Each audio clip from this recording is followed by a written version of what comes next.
بەڵێ بەردەوام دەبین دەچینە لای تەوەری یەکەمی بەرنامەکەمان لە یادی 8 ساڵی کۆچی دوایی سەرۆک مام جەلال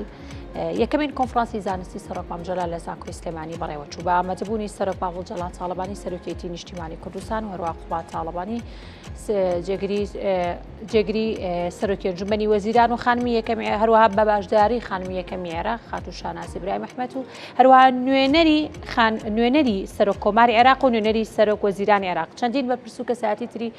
حزبی و هەروەها سیاسی بەشداریان لەم کۆنفرانسەدا کردووە. کۆنفرانسەکە 2 ڕۆژ بەردەوام بوو. لەم کۆنفرانسەدا چەندین پانێڵ و چەندین توێژینەوە لەم کۆنفرانسەدا پێشکەشکرا بوو. توێژینەوەکان سەبارەت بە حزبی سیاسی مام جەلال، سەبارەت بەوەی کە چۆن کاریگەری هەبووە لەسەر سیاسی، چۆن کاریگەری بوو لەسەر سەرجەم لایەنەکانی سێکتەرەکانی سیاسیەکانی کۆمەڵایەتیەکان لەو کاتەدا، هەروە چۆن کاریگەری هەبووە لەسەر ئازادی ڕادەربڕین، ئازادی ڕۆژنامەنووسی، چەندین بابەتی تر لەم کۆنفرانسەدا کە باسراوە کە چەندین توێژەری تر نەک تەنها لە ناوخۆی هەرێمی کوردستان لە وڵاتەکانی دیکەوە بەشداریان لەم کۆنفرانسەدا کردبوو. ئێمە بۆ قسە و باسی زیاتر لەسەر ئەم کۆنفرانسە دەچینە لای میوانەکەمان دکتۆر ئیسماعیل عوسمان مامۆستای زانکۆ و پسپۆر لە میدیا و توێژینەوە کلتوریەکان کە ڕاستەخۆ لە ئەستودیۆ لامان میوانە. مامۆستا بەخێرهاتی بەیان. زۆر سپاس دانی هەموو زۆر سپاس قوربان. مامۆستا باسێکمان لە چۆنێتی بەڕێوەچوونی کۆنفرانسەکە بۆ کەم زین بابەتەکانی ناو کۆنفرانس چی بوون بە وردی بۆمان باس بکەیت. طبعاً کۆنفرانسەکە ماوەی 2 ڕۆژی خەیاند و چەندین توێژینەوە لە ئاستی ناوخۆیی و لە ئاستی دەرەکی لە هەرێمی کوردستان و دەرەوەی هەرێمی کوردستان بەشداریان تێدا کردبوو و بە زمانە جیاوازەکانیش بوو، بە زمانی کوردی، بە زمانی عەرەبی وەروەها بە زمانی ئینگلیزی بوو و هەندێک لەو توێژەرانش کە قسەم لەگەڵاکردنەوەوانە طبعاً زۆر خۆشحاڵم کە لەم کۆنفرانسیا بەشدار بوون و وەکڵێ جۆرە لە جۆرەکان پێخۆشحاڵیشان دەڕێی بە هەرێمی کوردستان لە ڕووی وەقعەیەکی جوگرافیەوە کە شوێنێکی جوان و وەکڵێ سەرنجڕاکێشە. باش دکتۆر جەنابی سەرۆک مام جەلال یعنی هەر شتێکی کە لەسەر باس بکرێ یاخۆت هەموو ئەو توێژینانەوەی کە لەسەری بکرێ ڕەنگە هێشتا وەروەکو پێویست نەبێ بۆ خەبات و بۆ سیاست و بۆ فکر و هزری ئەم کەسایەتیە گەورە کوردە سیاسیە. ئەو بابەتانی کە لەسەر لەناو ئەم کۆنفرانسە زانستیە پێشکەشکران چی بوون؟ ینی 7 پانێڵ و سیمینار پێشکەشکرا ئەم بابەتانە چی بوون لە چیا خۆیانە گرتەوە؟ بابەتەکان دابشکرا بوون بە کۆمەڵی تەوەرە، بابەتی سیاسی و بابەتی وەکوڵێ فکری و کللتوری جەنابی مام جەلال، هەروەها بابەتە ئەو بابەتانی کە لە سەردەمی ینی لە سەردەمی گوتاری شاخۆ بۆ سەردەمی نوێ کە سەردەمی سەرۆک کۆمارەتی دابش بوون و هەر یەکە لەم سەردەمانش مەسەلەن یەکی لەو توێژینەوانە کە لەسەر گوتاری ماویزم بوو لە سەردەمی وەختی خۆی فکری مام جەلال و شێوازی گۆڕانکاریەکانی دواتر چۆن گۆڕانی تێداکراوە وەروایەکی تر لەو توێژینەوانە پەیوەندی مام جەلال بە رووسیاوە بوو چۆن توانوێتی وەختی خۆی سوود لەو حاڵەتە دیبلۆماسی و چوارچێوە دیبلۆماسی رووسیا وەربگرێت و ئەوانە تقریباً لەم بابەتانە زیاتر خراونەواتەوە لە چوارچێوی هزری و سیاسی و کللتوری جەنابی مام جەلال. زۆر باشە. با بێنە سەر بابەتەکەی جەنابەت دکتۆر. هۆکاری هەڵبژاردننی بابەتە چی بوو و چۆن ئەم بابەتە ئامادەکرا و گرنگی بابەتەکە لە چیا خۆی؟ طبعاً ئەم توێژینەوەیە بە ڕێی کۆی گشتی توێ ئەو مامۆستا بەڕێزانی کاڵسەنگێنەی شەوەیەکی بوو لە توێژینەوە باشەکان. توێژینەوەکە لەسەر چی بوو؟ لەسەر بابەتی چەمکی کوردستانی بوو لە گوتاری بەڕێز ڕەوانشاد مام جەلال لە چوارچێوی ئەو وتاری کە لە نەتەوەیە گرتوەکان پێشکەشی کرد لە ساڵی 2008 بە زمانی کوردی. هۆکاری هەڵبژاردننی توێژینەوە چی بوو؟ هۆکارەکەی ئەو بوو کە ئێمە گەڕین بەنێو کۆمەڵێ بابەتی دیاریکراوە هەتا یەکەم جار فکری ئەومانە بوو کە لە چوارچێوی ئەو وتارانە بێت کە لە سەردەمی سەرۆک کۆمار یا بە زمانی کوردی وەکڵێ نووسی بوون و جەنابی ڕەوانشاد مام جەلال دواتر هاتینە سەرەوەی کە ڕاستیەکەی ئەو وتارانە کەم بوون، حەزمان کرد وتارێکی زۆر وەکڵێ سەرنجڕاکێش بێویش ئەم وتارە بوو کە لەسەر چی بوو؟ لەسەر تەقدیماتی وتارەکە بوو بە زمانی کوردی لە نەتەوەیە. تامان گوتار بابەتێکی زۆر گرنگە چونکە گوتار لە چوارچێوەی بیرکردنەوە ڕەفتار و ئینسانەکانە ڕەنگی ئەوەتەوە و کۆمەڵێک بیر و ڕاو ئاڕا کە دەخرێتە ڕوو بۆ لایەنی بەرامبەرەوەوانە ئەکرێ گوتاری ڕەوانشاد مامجار لەسەر دەمی شاخە جۆرێ بوو بێت و ئەکرێ دوایەوەکێتە ناو پرۆسی سیاسی و لە دوای 91 جۆرێکی تر ببێت ئەکرێ لە سەردەمی حکومڕانی عراقا جۆرێکی تر ببێت ئەوەی ئێمە کاڵمان بژاردووە سەردەمی حکومڕانی عراق بووە و کاتی کە جەنابی ڕەوانشاد مامجار سەرۆکۆماری عراق بۆوانە اینجا ئێمە کاتێک تەصنیفاتی گوتارەکەین گوتار دابەژێت بە چەند بەشێکەوە تۆ چۆن ئەم گوتارە بەرهەم ئینیت واتە شێوازی بەرهێمێنانەکەی زۆر گرنگە مەسەن گوتارێکی تەلەڤیزیۆنی شێوازی بەرهێمێنانی خۆیە گوتاری سیاسی شێوازی بەرهێمێنانی خۆیە کەواتە ئەمە خاڵی یەکەمە کە بەرهێمێنانی دوو هەم ئەی چۆن ئەو بابەتە گوتارە دابەشکاری بۆ ئەەکەیت ینی وەڵێ لە چه پارتێکدا زۆرتر گرنگی پێدەدیت ئەمە تاوان ئێمە لە چوارچێوی یەکێک لە تیۆرە زانم بەناوبانکانی جیهان کە لە بواری کوتارێشەکە کە نۆرمان فێرکلافە اینجا دوای ئەوە بەکارێنانی تێکستەکانی تۆ لەکوێ تێکست بەکارێنی و ئەو تێکستە گرنگی لە چیدا خۆی دەبینێتەوەوانە لە چوارچێوەی فێرکلاف باز لەسەر ئەمەکە گوتار بەم جۆرە بەنامێنی ئێمە هاتین ئەم نەزەریە واخود ئەم تیۆری نۆرمان فێرکلافمان تحلیل کرد لەسەر گوتارەکەی جەنابی مامجلال کە بزانین جەنابی مامجلال لەسەر ئەم گوتاری چۆن بەرهێمێناوە و شێوازی تێکستەکەی چۆن بووە چۆن دواتریش بەکاری هێناوە دوو چەمکی سەرەکی کە لە کۆی گشتی گوتاری عراق ئیشەکە چەمکێکە بریتە لە هێز و لەگەڵ ئایدۆلۆژیاکانە و لەگەڵ چەمکێک گوتارێکە کە گوتاری بەرنگاربوونەوەیە جۆرێک لە بەرنگاربوونەوە بۆ ئەوە کۆڵێ مقاومەتی هەیە ئەم دوو چەمکە بە درێژایی مێژووی سیاسی عراقدا ئیشی کردووە باشە فێرکلاف باز لەسەر چیەکە باز لەسەر هێز و ئایدۆلۆژیاکە هێز واتە هێزی زمان ئەو زمانی کە باشە یعنی ببرێت خۆ ناوی ئەم هەموو دانا و زانا و نووسرە گیانێت هێنا وتارەکانی جەنابی ڕەوانشاد مامجلال ئەتوانین بڵین 100% زانستی و لە ڕووی ئەکادیمی و لە ڕووی ئەوەی کە لە چۆنەڵی بابەتێکی زانستی بێ هەڵی بژار بێت و ئەو وتادانانەی بات ئەسڵەن یەکێ لە بابەتە زۆر گرنگەکانی ئەوەیە کە جەنابی مامجلال کە هێزی زمانی بەقوتە هێزی زمانی بەقوت بووە و دواتر کۆمونیکیشنی جەستەی بەقوت بووە دواتر هەموو ئەو وتارانی کە هەڵی بژاردووە توانستی دەربڕینی گرنگ بووە لەبەرەوە کاتێک تۆ ئی تحلیلیەمەکەی تحلیلی ئەم چوارچێوەیەکەی ئەو هێزە زمانی سەمن باسی ئەم هێزە زمانیەکەم کە لە گوتارەکەی جەنابی ڕەوانشاد مامجلال بوو لە نۆرمال فێرکلافە بابەتێکی زۆر گرنگەیە باسی وەسفە چۆن وەسفی بابەتێکی مەسەن سێرکی ئێمە من بیرمێ سێرکە ئەم گوتارانی ڕەوانشاد مامجلال کە بینەکە کاتێک وەسفی مەسەڵەن چەمکی ئەڵێ یا کەرکوو یا خانەقین یا تاماوین ئەجەنگین وانە ئەمە یەکێک بوو لەو دروشمە گەورانی کە بەکار ئێنرات بەردەوام لەسەر دەمی شاخ بۆ دوای شاخ تاوەکو هەوڵیشی یاتە تەنفیزیکە لە ئەرزی واقع کەواتە ئەمە جۆرێک لە وەسفکردنە تۆ توانێتی بەکاری بێنێ بۆ بوقعەیەکی جوگرافیای دیاریکراو کە هەرێمی کوردستانە پاشانیش لە وەسفکردین گوتار بابەتێکی ترمان هەیە ئەو تێکستانی کە لەناو گوتارەکە بەکارێن چۆن بەکاری ئێنینەوەوانە جا من ئێستا ئێم گوتارەکە بە وردیشی یەکەمەوە گوتارەکەی ئەوەی کە لە UN پێشەشە کە ودارێکی چەند خۆلاکیە پاشان بابەتێکی تر چۆن ئەی خەمەڕوو گرنگترین شوێن خستنەڕووی گوتارە ئێستا ئەو بابەتی کە جەنابی ڕەوانشاد مامجلال خستێتە لە UN گرنگترین شوێنە بۆ خستنەڕووی ئەم گوتارە جا وەختی خۆشی ئەگەر سەرنج بی لە یادەوەریەکان ئەڵێ هەمیشە بیرم لەوە کردو ڕۆژی لە ڕۆژان بە زمانی کوردی لە نەتەوەی یەکگرتوەکان قسە بکرێت توانی ئەم هێزە ئەمە ناگەڕێتەوە بۆ بڕابوون بە خۆدیش بەڵێ گومانیتیانی یەکێک لەوە شتانی کە زۆر گرنگە ئەو کۆڵێ بڕوابوون و سقە و متمانەیەکی تەواو بە خودی شخصەکە خۆی بۆی بەرهێمێنەری گوتارە یعنی یەکێک لە گرنگترین بابەتەکانی بەرهێمێنانی گوتار باوەڕبوونی کەسە بە خودی خۆی دواتر شێوازی ئەو بەرهێمێنانەیە کە بەرهێمێنە لە گوتارەکە چونکە ئەم پێشەوەی گوتار بەرەم بێنێ ئینتەرپێرسۆناڵ کۆمونیکیشنەوەتە کۆمونیکیشن یا قسە لەگەڵ خۆیاکە لە ناخی خۆیاکە کاتێک دەرە بڕێتوانە ئەبێ بە کۆمونیکیشن لەگەڵ ئەوانی دیکەیە جەنابی ڕەوانشاد مامجلال لەم گوتارەیە کە بەرەمینەوە پێشتر زەمینەسازی فکری و بۆ کردووە اینجا ئەم زەمینەسازی فکری لە پژ ئایدۆلۆژیاکی دیاریکراوە بە بیرمان نەچێت و ئەو ئایدۆلۆژیا دیاریکراوە توانێتی هێزی بێ گوتارەکە بەهێزتر کاتوانە سێرکە ئێمە لە گوتاری ناسیۆنالیزمی کوردیا لەسەر دەمی شاخە هێزێکی ئایدۆلۆژی دیاریکراومانەیەکە ئیشەکە کەویش کورد بوون و چەمکی کوردستانی بوونە بەڵام کاتێکی لە دوایەوەیەک ئەم هێزە ئایدۆلۆژیایە ئەگۆڕێ بە گوتارێکی تازەتر کەواتە گرنگترین شت لەم چوارچێوی ئەم وتارەیە ئەو هێزە ئایدۆلۆژیایەیە کە لە ناو ناخی کەسەکایە کە گوتارەکەی بەدەڕەبڕێت کۆمەڵە شت هەیە لە ناو چوارچێوی وتارەکەیە قسەکە لەسەرمێ خاڵ یەکەم لەو تارەکەی ڕەوانشاد مامجەلال ئەوەیە کە چەمکی کوردستانی بوون زۆر ڕەنگایەتەوە هەمیشە باز لەسەرەوەکە طبعا شتێکمان هەیە فێرکلاف واسیەکە و ئەمە لە سۆسۆرە وەریگرتووە کە دالە کوردستان چییە دالە مەدلولەکەی چیە تێگەیشتنە لای کەسی بەرامبەر کە ئەمە چییە وانە کەواتە ئێستا من کاتێک باسی چەمکی کوردستانی بوونەکەم دالە مەدلولەکەی تێگەشتن لای خەڵکێک کە بزانە کوردستان بقعەیەکی جوگرافی دەرکەوە کەواتە یەکەم بابەت تێگەیشتنە لە چەمکی کوردستانی بوون بۆ کۆی گشتی جیهان ئەمە خاڵیەکی زۆر گرنگە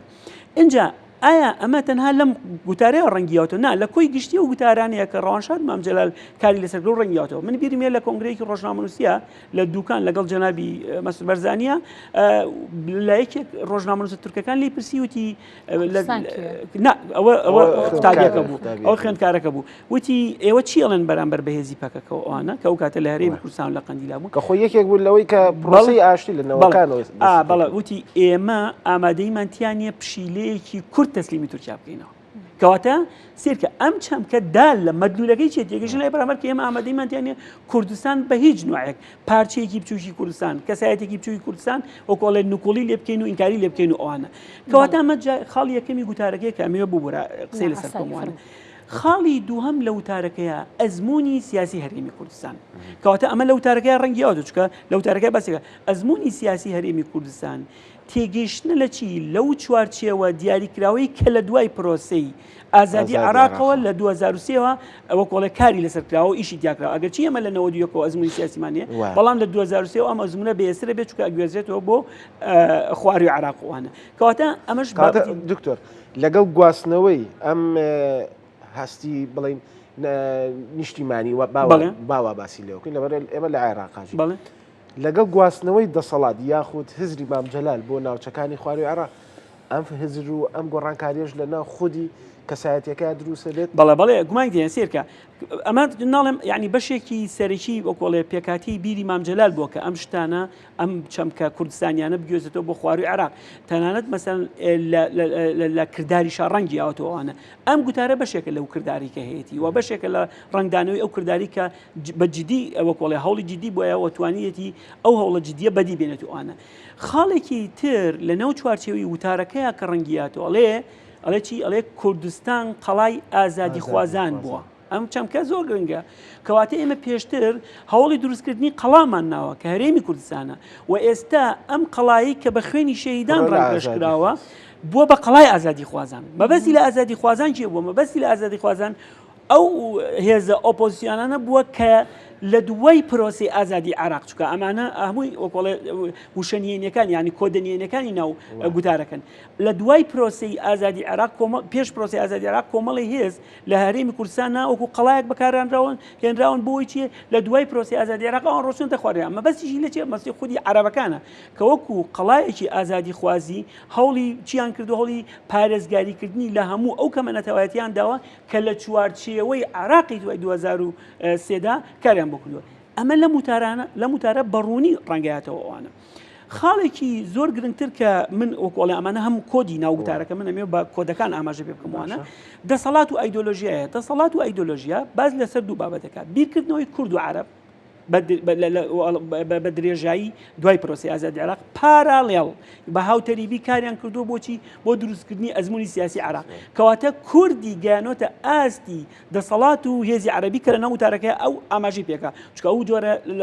کۆڵێ دەسەڵات و هێز و پاوەرە لە پشتیەوە لە پشت هێز و ئایدۆلۆژیایەکی دیاریکراوەیە کە لە وەکۆڵێ لای کەسایەتیەکان یا لای کەمە نەتەوایەتەکان هەیە دواتر مامجەلال وەکو نوێنەری کورد لەویا خۆی نمایشەکاتوانە کە دەسەڵاتی وەکۆڵێ تۆپی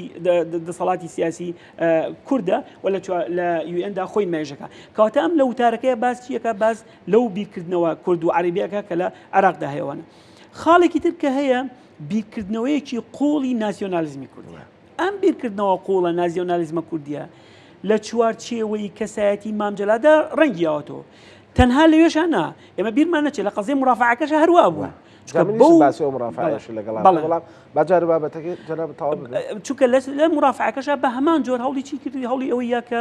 وەکۆڵێ قەزیەی نەخشەی سیاسی هەرێمی کوردستان دیاری بکات و پێشی بڵێ کە ئەمە هەرێمی کوردستانەکە ئێمە هەنگاوی بۆنین هەوڵی جدی بۆنین و ئەم دەسەڵاتە لە کۆنەوە تاوکێسە ئەم سنوورە دیاریکراوەوانە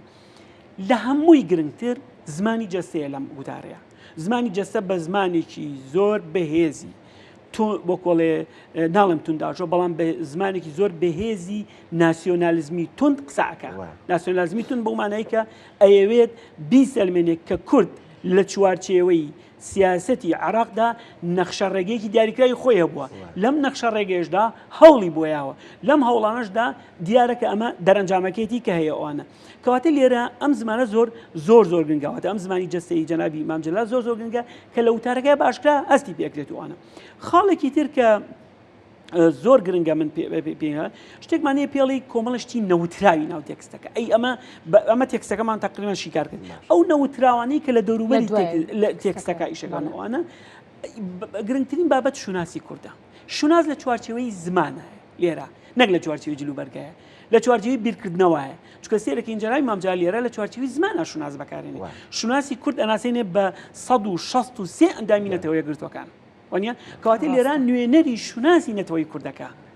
چکە لێرا بە زمانی کوردی قسەکە و ئەڵێ ڕێگەمبەن من بە ناوی کۆمەڵانی خەڵکی کوردستانەوە قسە لەسەر ئەم بابەتەکەم خاڵێکی تر کە نەوتراوە لەم بابەتەیە هەموو ئەو کەمە نەتەوەیەتیانەی کە لە عێراقدا هەبوون و ئەوانە کوردیش وەختی خۆی بەشێک بووە لەو چوارچێوەیە ئێستا چوارچێوەیەکی هێزی و ئایدۆلۆژی دیاریکراوی بۆ دروست بووە کە تعبیر لە خۆی ئەکاتوانە کورد لە قۆناغی کەمە نەتەوەیەتیەوە بوو بە نەتەوەیەکی سەربەخۆ لە عێراقدا لە چوارچێوەی ئەم نەتەوە سەرخۆیە بە زمانی خۆی گزارش لە چیەکە گزارش لە وەکۆڵێ هێزە بیرکردنەوەکەی خۆی دەکات لە هەمان کاتدا لە ناو نەتەوەی یەکگرتووەکانە جەنابی مام جەلال بێ بە نوێنەر و سمبولی کورد بۆ گزارشکردن لەو دەسەڵات و سوڵتە دیاریکراوی کە کورد بە درێژایی مێژووی سیاسی عێراق هەوڵی بۆ داوە لە هەمووی گرنگتر زەمینە سیاسی کۆمەڵایەتەکەی وتارەکەی زەمینە سیاسیەکەی هەڵبژاردننی نەتەوە یەکگرتووەکانە کە ئەمە زۆر گرنگە چونکە ئەم زەمینە سیاسیە ئەبێ بە ڕنگدانەوەی زەمینە کۆمەڵایەتەکەی هەڵبژاردننی نەتەوە یەکگرتوەکان لەوەی چی کە توانیوێتی لە نەتەوە یەکگرتوەکان کورد بەو هەموو وەکۆڵێنەتەوە جیاوازانە بناسێنێت زەمینە کۆمەڵایەتەکەیەوە بوو دەنگدانەوەیەکی زۆری لە ئاستی جیهانی و ناوخۆیە دروست کرد کەواتە کۆی گشتی وتارەکە ئەومان پێ دەڵێت کە ڕەوانشاد مام جەلال بەڕاستی ئەم وتارە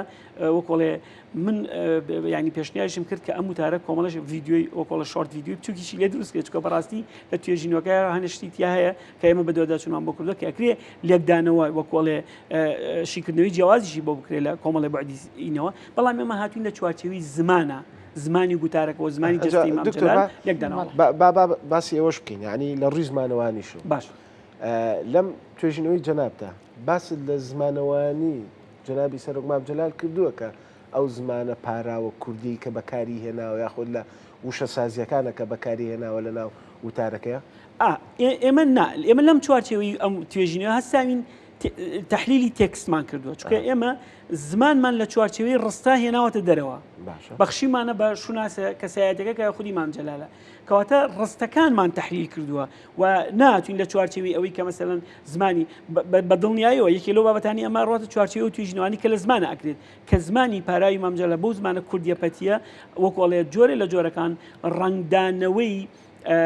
قۆڵی زمانزانی جەنابی مام جەلالە بۆ دەربڕینی وشەکانی ئەمە ئەڕاتە چوارچێوی خودی زمانیەوە بەڵام ئەوەی کە ئێمە هەڵمامژاردووە لە چوارچێوی تێکستەکانەوە لە چوارچێوی ئەو ڕستانەیە کە ڕەوانشاد مام جەلال لەسەر زمانەوانیەکەش بەڵێ زمانەوانەکەی لە ئاخری توێژنەوەکەش ئاژەم پێ کردووە کە یەکێ لەو بابەتانی کە گرنگە ئیشی لەسەر بکرێت و ئانە لە ڕووی زمانەوانی وەکۆڵێ شێوازی دەربڕنی زمانەوانیەکەی مام جەلالە بۆ ئەو حاڵەتە کوردیە پاراوە پەتیەی کە هەیەی و لە هەمان کاتیشدا ئەو زمانە وەکۆڵێ ڕێزمانی کە بەکاری ناوە لە دەربڕینەکانیدا مامۆستا باس لەو کرد کە لەو وتارەدا زۆر لایانی وروژاندووە سەرۆک مام جەلال بۆ نمونە لایانی ئەوەی کە ویستێتی شوناسی ئێمە بناسێنێت یاخود کۆمەڵە بابەتی تر کە مەبەستی بۆ کە بیگەێنێ دەتوانین بڵێن ئەم گوتارە ڕەخنەیە یاخود بەرەنگاریکردنەوەی لە کورد یاخود ناساتنی شوناسی کوردە مەبەست چی بووە لی بە دیاریکراوی یاخود دوستێتی بە جۆرا و جۆرەتی هەموو پەیامەکان بگەێنێ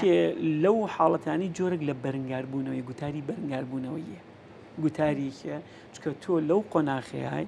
کە مەسەلەن ئەدەوێت بە کۆی گشتی نەتەوەی گردوەکانی بناسیینی کە ئێمە ئەم شوناسە کوردی کامانە لە قۆناغێکی بەرەنگاربوونەوە هاتوونێتە قۆناغێکی حکومڕانیەکی تازە ئەم قۆناغ حکومڕانیشمان کۆسێتەوە بۆ خواروی عراقی مێژووە بەڵێ بەڵێ کوردستانیشمان کردووە بە قەڵایەکی ئازادی خوازان بۆ هەموو ئەو نەتەوە جیاوازانەی کە لە عراقدا بوون چکە لە وتارەکە ڕەنگیاوەتەوە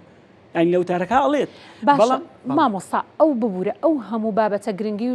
وروژاندووە لە ناو ئەم گوتارەیدا تا چەند گرنگە بۆ وتاربێژەکان یاخود ئەوانەی هوەری وتاربێژی دایانێ خولی لەسەر بخوێنن ڕاهێنانیسەکە تا چەند گرنگە ئەم جۆرە وتارانە بکرێ بە نمونە بۆیان و بتوانن ئەوانیش دەرسێکی لە گونیا خوانێکی لێ وەربگرن گومانیتیانە قسەیەکی زۆر تەواوە ئێستا گوتار خەتابە لای مەلاکانیژە خوێنرێ چکەمی جۆرەکە لە گوتار شێوازی خەتابە یعنی ئەمە گرنگەوەکو نموزەجێک بەکاربێنێ بۆ شێوازی دەڕین اینجا بیرمان نەچێ دەسەڵاتی دەربڕینی گوتار پەیوەندی بەو دەسەڵاتە بیرکردنەوەیە کە لای کەسەکە هەیە ینی چۆن ینی من ئێستا کاتێک گوتارە گەنووسم دەسەڵاتی بیرکردنەوەی خۆم تا چەند قۆڵ بێ گوتارەکەمەوە نەقوڵە ڕنگدانەوەی لەسەر دەربڕینیش دەبێت بەتاکید گومانیتیانە بەڵام جەناوی مامجلال ئەلبەتە وەکۆڵێ بۆعدێکی دوور و درێژی ڕۆشنبیری ڕۆژنامەوانی ئەمانەی هەمووی هەبووە اینجا هاتووە لە چوارچێوی ئەم گوتارە تا دەری بڕیەوە ئەنا گوتارێک بەم شێوەی کە تۆ ئەڵەی بەرهەمیێنن لە چوارچێوی چیە لە چوارچێوی وەکۆڵێ بیرکردنەوەی کەسیەکانایە ئەمە گرنگە ئەو بیرکردنەوە کەسیانە شی کار بکەیت کام گوتاریان بەرێمێنا کە خودی ڕەوانشاد مامجلال بۆ هەر گوتارێکی تیش کە لەم بابەتانە بەرێمێنن کە گوتاری سیاسیە بەڕاستی ئەمانە نموزەیەکی جوانن و گرنگیشن بۆ ئەوەی چی بێت بۆ ئەوەی سوودیان لێوەرگێت کە کورد بەتایبەت شوێنی بۆقعی ئەو کۆڵێ جوگرافی کە تۆ ئیشی تیاکە یان باڵین ئەو زمینە سیاسی کە تۆ گوتارەکەی تێدا دەڕەبڕی ئەمە زۆر زۆر گرنگە یعنی تۆ مەسەلەن ئێمە ئەگەر چەندین نوێنەرمان هەیە ڕوا بۆ مەسەلەن ئەمریکا تا ئێستا هیچ نوێنەرێکی ئێمە بەداخەوە کاڵم بە زمانی کوردی نەیتوانێت قسە بکە لە کاتێکە ئەگبوایە قسەی بکردەیە باشە تا چەند گرنگە ئەو گوتارەی سەرۆک مامجلال بکرێتە زمانەکانی دیکە و چاوڵاتەکانی تریش پێی ئاشنا بن بێگومان زۆر یەکێکە یعنی من یەکێک لەو بابەتانی کە لە برادرانی هینە بڵین ئەم سایت و پیجی مام هەیە کە من پێم کاکە گوتارەکە پێویستە دابنرێ بکرێت بە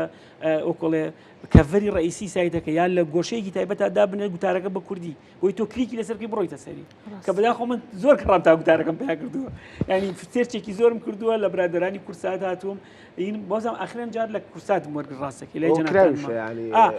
ینی ئەمە زۆر زۆر گرنگە ئەم وتارە گرنگی پێ بدرێ گرنگی پێ بدرێ و بەبایەخەوە سێری بکرێ و دوجاریش بگرێ بە نموزەیەکی جوان بۆ سیاسەکانی کورد بۆی ئەم وتارە بەکاربێنێ ئەم جۆرە کوتار جا دوایەوە بیرشمان نەچێ ینی ئێمە سیاسەکانی کورد کاتێک ئەگەر بە زمانێکی کوردیش قسەیان کرد میشە داوایان کردووە بەس ئەم نا داوا ناکە ئەی سەپێنێ ئەڵێ کۆڵێ جۆرێک لە سەپاندنی تایە کە کورد ئەمەیە نەک داواکاری بێت مەسە ئێمە هەرچی جارێکە سیاسی ڕات داوای کۆمەڵە شتەکە لە هەر دەوڵەتێک هەیە لە دەوڵەتی ئەمریکا لە فڵان بەڵام ئەو جۆرێک لە سەپاندنی گوتاریە ینی جۆرێک لە شوناس ئەسەپێنێ لە چوارچێوی چیە لە چوارچێوی عێراقا لەم چوارچێوەشای گوێزێتەوە بۆ نەتەوەی یەکگرتوەکان کەواتە ئەمە جۆرێک لە سەپاندنی کەسیەتی و شوناسی کووردە لە نەتەوە یەکگرتوەکان کە ئیسەبێنێ کە کورد خاوەنی شوناسێکی دیاریکراوی خۆیەتی و خاوەنی هێز و ئایدۆلۆژیایەکی دیاریکراوی خۆیەتی و بە درێژایی مێژووی خۆی کاری بەم وەکوڵێ کاری کردووە تا گەیشتە ئەم قۆناغە ئەمانە زۆر زۆر گرنگ ینی تۆ لە چوارچێوی وتارە شیکردنەوەی بۆ بکەیت ینی بەڕاستی ئەجاکرێ لە چوارچێوە سیاسەکەیەوە شیکردنەوەی بۆ بکەیت ئەم گوتارێکە بەڕاستی زۆر گرنگە لە نەتەوەی گرتوەکان وەکرێت لەو چوارچێوانە هەموو شیکردنەوە بۆ گوتار بکرێت کەواتە گوتار زادەی بیرکردنەوەی ئینسانەکانە و زادەی هێزی بیرکردنەوەیانە ئەو هێزە بیرکردنەوە لە چوارچێوی ئایدۆلۆژیایە ئەو ئایدۆلۆژیاش لە چوارچێوی دەربڕینایە کە ئەخرێتەوە دکتۆر ئێمە ئەوەی کە هەیە نەتەوەی گرتوەکانە کە 163 وڵات تیا بەشدار بوو لە ساڵی 2008 ئەوەی کە هەیە وتارێکی جەنابی مامجەلالە کە کاردانەوەی نەک لە ناو عێراق لە ناو خۆرهەڵاتی ناڕازە تاوی جیهانە کاردانەوەی هەبوو دووەمەوەی کە سێمەی کە باست کرد سەپاندنی ئەو شوناسەیەکە چۆن شوێنەکە بەکاربێنی یاخود چۆن وتارەکەی خۆت بەکاربێنی ئەمانە چۆن ئەتوانێت کاریگەری